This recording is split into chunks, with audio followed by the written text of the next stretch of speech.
네, 안녕하세요. 제가 먼저 인사를 시작하겠습니다. 네, 저는 지금 라이온 특공대 대장을 맡고 있고 류여해 TV를 진행하며 촬영하고 그리고 모든 걸 혼자서 하고 있는 류여해 TV의 대표이기도 합니다. 물론 전 자유한국당 최고이기도 하지만 지금 제게 제일 소중한 것은 라이온 특공대 대장이 제가 제일 소중하게 생각하는 이름이며 류여해 TV가 제가 제일 소중하게 생각하는 저희 가족입니다. 근데 오늘 이렇게 많은 문제점들이 대한민국에 있는 이 날 함께 이 자리에 계셔서 너무 고맙습니다. 오늘 인원고 문제도 그렇고 국회도 그렇고 뿐만이 아니라 여기저기에 우리 유튜브들이 다 달려가야 하는 장소가 많았음에도 불구하고 그래도 이렇게 함께 해주셔서 너무 감사드리고요. 저희가 사실 오늘 이 자리를 굉장히 기다렸습니다. 왜냐면 탄핵은 무효라는 것 우리가 모두 다 공감하고 다 알고 계시는 주제지만 탄핵을 무효면 그래 무효야. 근데 무효면 그 다음에 라고 하면 다들 박근혜 대통령 석방이라고 이야기를 합니다. 그런데요. 어떻게? 그러면 사람들이 다 그래요. 우리가 다 함께라고 얘기를 해요. 우리 여기 계신 분들은 다 똑같은 마음일 거예요. 탄핵 하면 당연히 자다가도 벌떡 무효라고 이야기를 하고 박근혜 대통령 석방이라고 하면 당연히 박수를 침에도 불구하고 어떻게라고 하면은 그 어떻게를 잘 몰라요. 근데 여러분 사실 우리가 세상에서 제일 어려운 게 뭐냐면요. 문제점은 아는데 어떻게 해결해야 되는지를 모르는 게 제일 어려운 것입니다. 근데 저희가 탄핵은 무효다라는 책을 썼어요.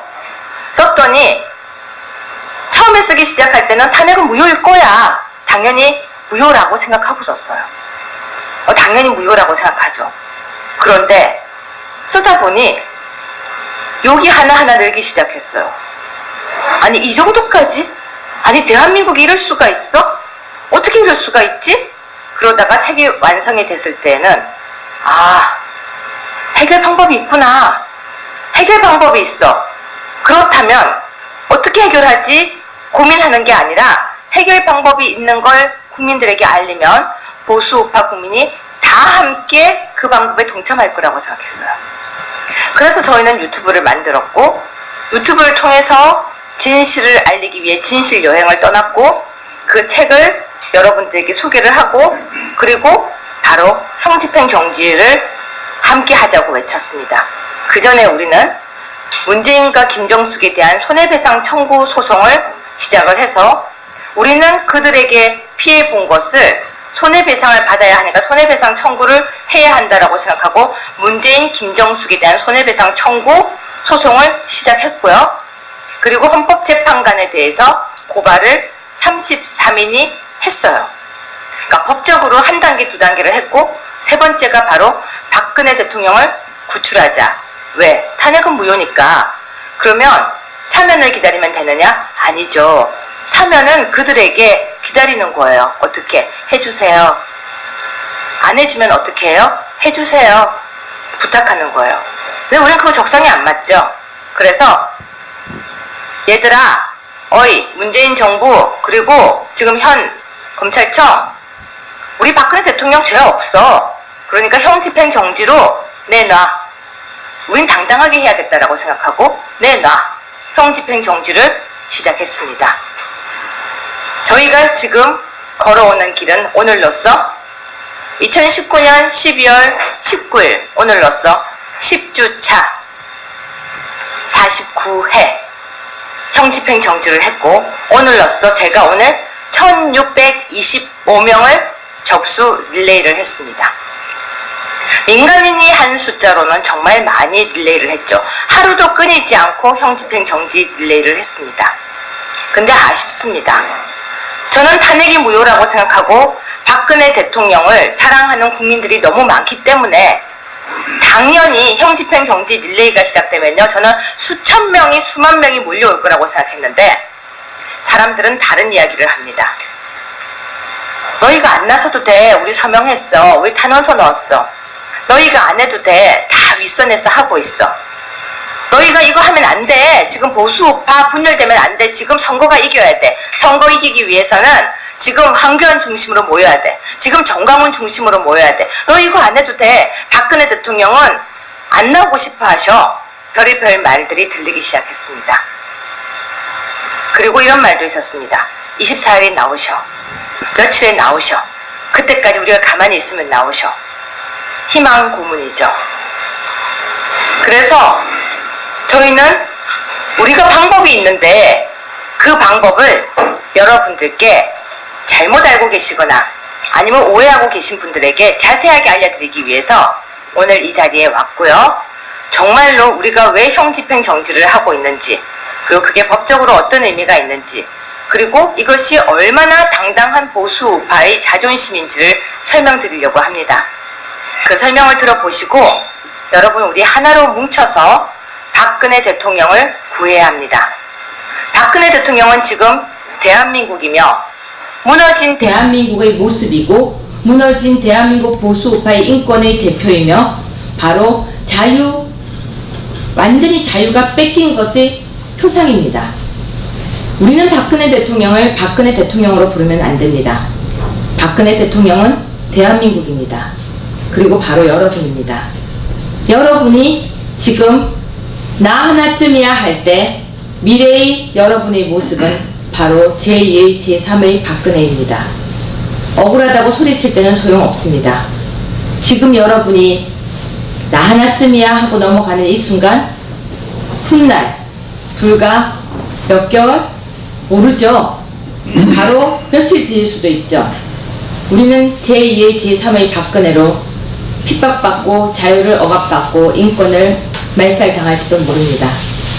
대한민국의 박근혜를 구하는 것은 바로 그대를 구하는 것이고 그대를 구하는 것은 대한민국을 구하는 것이라고 생각합니다. 박근혜는 무너진 법치이며 정의이며 자유이며 인권입니다. 여러분, 간단하게 생각하시면 안 됩니다. 법으로 무너진 대한민국은 법으로 세워야 합니다. 형집행 정지는 무너진 법치를 바로 세우고 대한민국 정의롭고 정직한 국민이 대한민국을 다시 바로 세우는 날개짓입니다. 힘과 용기를 내세요. 한 분 한 분 손잡고 일어설 때 숨어있는 보수 우파 모두 일어설 수 있습니다. 태극기를 들고 열심히 3년간 나는 흔들었어 라고 얘기하시는 분들 당연히 대단하십니다. 그런데 하루만 형집행 정지에 손을 내밀어 주시고 힘을 보태주세요. 그 힘이 바로 대한민국의 법치를 바로 세우는 지름길입니다. 오늘은 고생하셨습니다. 네, 제가 질문 받겠습니다. 우스갯소리. 네. 홍준표 전 대표가요. 네. 청년이 65세래요. 네. 제가 자유한국당 청년 나이를 좀 낮추자고 했더니 내도 청년인데 그러더라고요. 그러니까 자유한국당은 아직도 청년의 나이를 65세 정도로 생각하고 있습니다. 깔끔하게 정리해서 말씀드리겠습니다. 제가 홍준표 전 대표에게 이분이 찍히게 된 계기는 배신파들을 받아들이는 걸 반대한 거고요. 제가 찍힌 계기는 8월 15일 날 태극기 집회를 나갔던 것입니다. 네.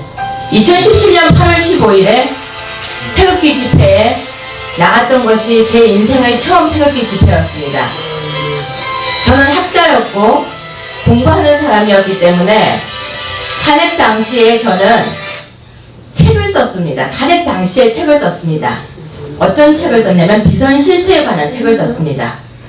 사람은 각자 역할이 있듯이 저는 이 탄핵이 얼마만큼 잘못됐는지를 기록을 해야 되고 국정농단이라는 말은 형법에도 없고 법 어디에도 없는 우스꽝스러운 단어이기 때문에 저는 그 기록을 해야 된다고 생각하고 책을 쓰고 있었습니다. 그러다가 얼떨결에 정말 들어와서 배신파들을 척결해달라고 윤리위원이 되어달라고 간곡히 부탁을 해서 당에 가입하지 않는 조건으로 당을 들어갔었고 저는 정치에 관심도 없을 뿐만 아니라 저는 학자로서 긍지를 느끼고 있던 잘 나가는 학자였습니다. 그래서 가입도 하지 않고 들어가서 윤리위원이 되어서 징계를 했었습니다. 누구를? 배신파들을. 그 다음에 당에는 개미새끼도 바퀴벌레 새끼도 없이 그 많던 국회의원들은 당에 흔적도 없이 사라졌었습니다. 왜? 당이 무너졌다고 생각했으니까요. 그래서 대변인이 필요했습니다. 왜냐고요? 상대를 공격해야 할 입이 필요한데 아무도 뭐 우린 안 해요. 우린 안 해요. 대변인을 안 하는 거였죠. 정준길 변호사님이 대변인이었고 저는 상권 부대변인으로 당에서 부탁을 받아서 억지로 근무를 했었습니다. 그렇게 대선이 시작되었고 저요? 저 솔직히요. 대선 때 밖에 나가서 이 기호 2번 홍준표요 이러면 사람들이 저한테 그랬어요. 너 왜 그렇게 사니? 너 이런 여자 아니었잖아. 너 홍반정지 안 부끄럽니라고 했었어요. 그때 제가 뭐라고 했는지 아세요? 보수 우파 살리기 위해서 홍준표가 되어야 합니다. 여러분! 그리고 집에 가서 울었어요. 나 여잔데 이렇게 부끄러운 얘기하고 다녀도 되나? 그래! 보수 우파 살리기 위해서 무조건 홍준표 되게 해야지! 그렇게 하고 홍준표 떨어졌지만 모든 사람들이 다 좌절하고 있었지만 전 적반하장 앞에 다시 앉았습니다. 여러분, 우리는 작은 전투에서 졌습니다. 힘을 내십시오. 그리고 이분이 저한테 설득을 했습니다. 유 교수, 전당대회가 있는데 우리 당 정말 다 나이 든 사람들만 나와. 우리 보수 우파를 위해서 희생 한번 해줘. 전당대회 나가줘. 그게 뭐예요? 저 전당대회가 뭔지도 모르는 사람이었어요. 보수 우파 살려야 한다는 말에요? 저 두 손 두 발 다 걷고 나갔습니다. 그런데 저 조직도 없죠? 아무것도 없어요. 정치라는 것도 몰라요. 문자 한 통을 전 당원에게 돌리는데 800만 원이 든다고 해서 저 문자도 안 돌렸어요, 여러분. 왜요? 800만 원 내고 문자를 왜 돌려요? 저 안 해요. 제 양력 쭉 쓴 문자 한 번 안 돌렸어요. 저 어떤 문자 돌렸는지 아세요? 기호 4번 유여혜입니다. 많이 부탁드립니다. 왜? 짧으면 싸요. 80짜리네. 네. 네, 저 너무 깔끔해요. 짧으면 싸요. 저 피켓도 안 달았어요. 왜? 비싸요. 이거 하나 두르는데 몇만 원. 돈 안 쓰기 위해서. 저 유여해, 부채 이런 거 하나도 안 만들었어요. 왜요? 돈 나갔어요. 저는 돈 안 쓰는 전당대회 하고 싶었어요. 왜? 돈 없는 사람도 한다는 거 보여주고 싶었어요. 국회의원들한테 전화 한 통 한 통 돌리라고 이분이 저한테 시켜서 안 했어요. 왜? 국회의원들한테 전화해도 저 사람들 나 안 뽑을 거예요. 안 걸었어요. 전 당원만 보고 갔습니다. 자유한국당의 당원들은 분명히 보수우파의 단결을 원할 것이고 희망을 노래하고 싶어 할 것이라고 생각하고 나갔습니다. 그리고 신발 벗어 던지고 태극기 흔들었고 머리 안 빗겠다고 했었고 화장 안 하겠다고 했습니다. 전당대회에서 2등이 됐습니다. 제가 그때 뭐라고 약속했는지 아세요? 여러분, 억울한 박근혜 대통령을 제가 구하겠습니다. 그리고 보수파여 힘내십시오. 제가 태극기 앞장에 서서 들고 나가겠습니다. 여러분, 제가 앞장설 테니까 여러분은 저를 따라오십시오. 저 자고 오면 하지 않고 달리겠습니다 라고 했었고 말도 안 되는 탄핵 과정을 제가 여러분에게 밝히며 싸우겠습니다. 자유한국당이 보수우파의 큰 집이 되기 위해서 정말로 외면받고 있는 호남을 살리고 여성을 살리고 청년을 살리고 박근혜 대통령을 다시 자유를 드리겠습니다라고 외쳤죠. 저 전당대회에서 여러분의 힘에 의해서 2등이 됐습니다. 그리고 태극기 집회에 나갔습니다. 8월 15일 날. 왜 나갔는지 아세요? 흩어진 태극기 집회 다 모으기 위해서 나갔습니다. 그리고 홍준표에게 찍혔습니다. 그런데 나가지 마라. 그랬더니 그 사람이 얼마 전에 태극기 힘이라고 하더군요. 네. 그래서 제가 정치는 저래야 하는구나. 정치는 어쩌나 나는 저런 거 못 배우는데 나는 한 입으로 말 못하는데 그래서 저 욕먹어요. 왜? 딱딱 옳은 소리만 하니까. 근데 저는요 김무성처럼요 저 정치 안 합니다 했다가 저 딴 데 나갈게요. 그런 말 못해요. 저요? 바른 말만 합니다. 왜냐고요? 정치 안 해도 돼요. 전 뭘 하고 싶은지 아세요? 보수 우파가 하나가 되어서 정권 뺏기지 않는 것만 하면 돼요. 그런데 박근혜 대통령 출당 문제가 나왔을 때 저는 기사로 봤어요. 그래서 홍 대표에게 바로 연락했죠. 이러시면 안 됩니다. 대표님, 박근혜라는 대통령은요, 출당시킨다 이런 말을 지금 해서는 안 됩니다. 잠깐 시간 벌었어요. 기억나시죠? 네. 대구 갔을 때. 예, 기차 안이었어요. 이러시면 안 됩니다. 잠깐 시간 벌었더니 잠시 말 안 하고 있더라고요. 그러더니 다시 본인의 그 방정스러운 입으로 출당 얘기를 또 꺼내더라고요. 제가 또 막았어요. 안 됩니다. 대표님, 만약에 출당시키려고 하시면 절차를 밟으십시오. 대표님, 박근혜 대통령을 면회 가십시오. 안 간다. 가십시오. 안 간다. 그럼 제가 갈게요. 안 받아줄 거다. 제가 서초영대 앞에 서 있겠습니다. 홍준표가 보냈다라고 이야기하면서 서 있겠습니다. 제가 서 있겠습니다. 저 나이 아직 어리고 저요 그 앞에 서서 제가 서 있겠습니다. 안 된대요. 그런 거 하지 말래요. 그러더니 갑자기 진행이 됐어요.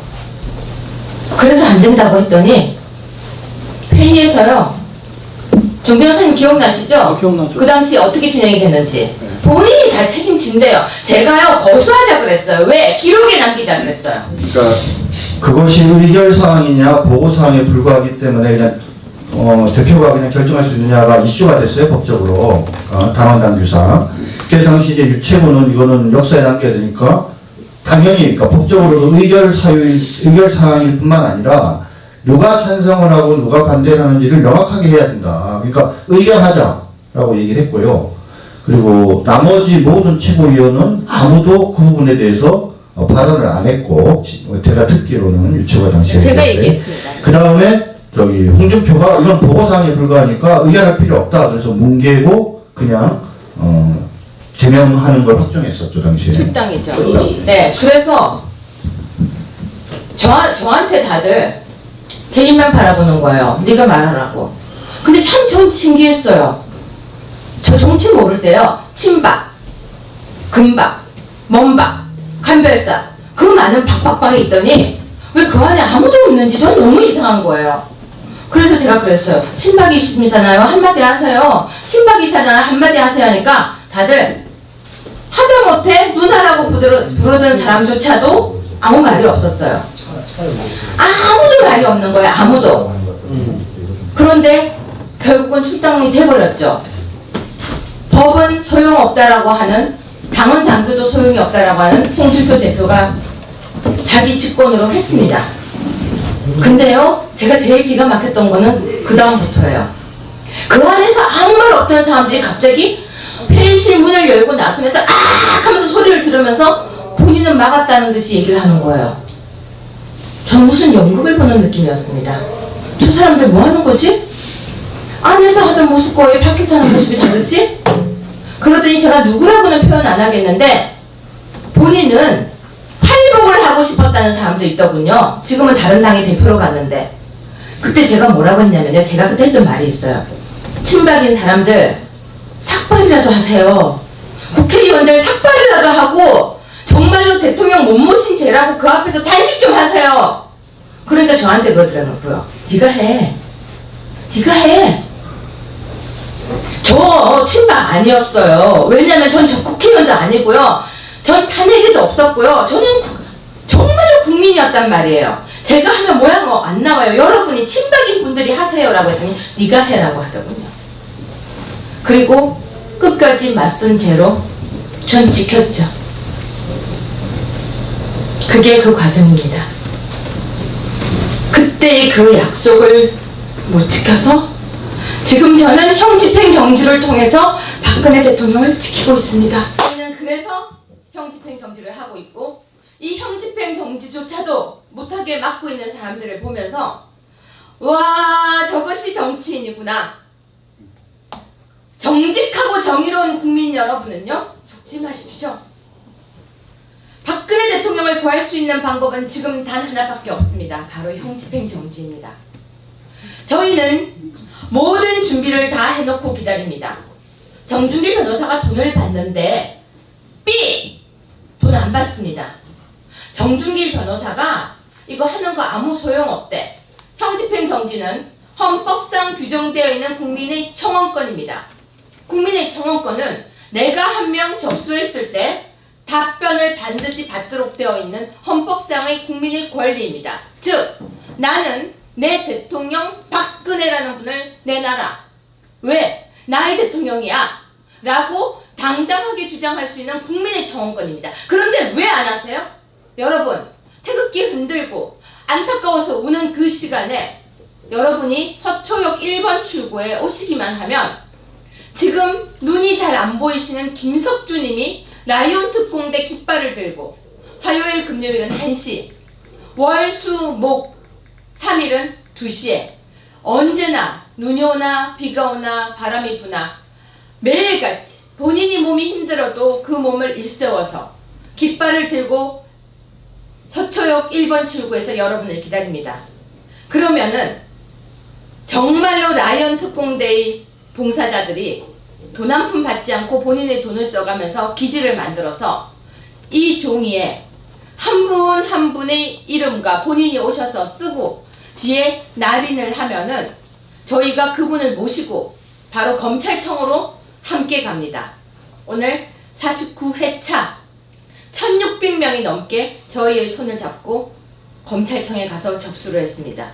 진해에서는 차를 타고 50명이 오셨고 박씨 종친회에서는 100명이 오셨고 뿐만 아니라 여러 공군대에서도 오셨고 오늘은 한 분도 안 오실 뻔했는데 제가 유여의 TV를 열고 눈물을 흘리면서 외쳤습니다. 매일 릴레이만이 여러분의 힘입니다. 와주세요 라고 했더니 18명이 방송을 보고 뛰어오셨습니다. 제 방송은 슈퍼챗도 받지 않고 후원금도 받지 않고 광고도 받지 않습니다.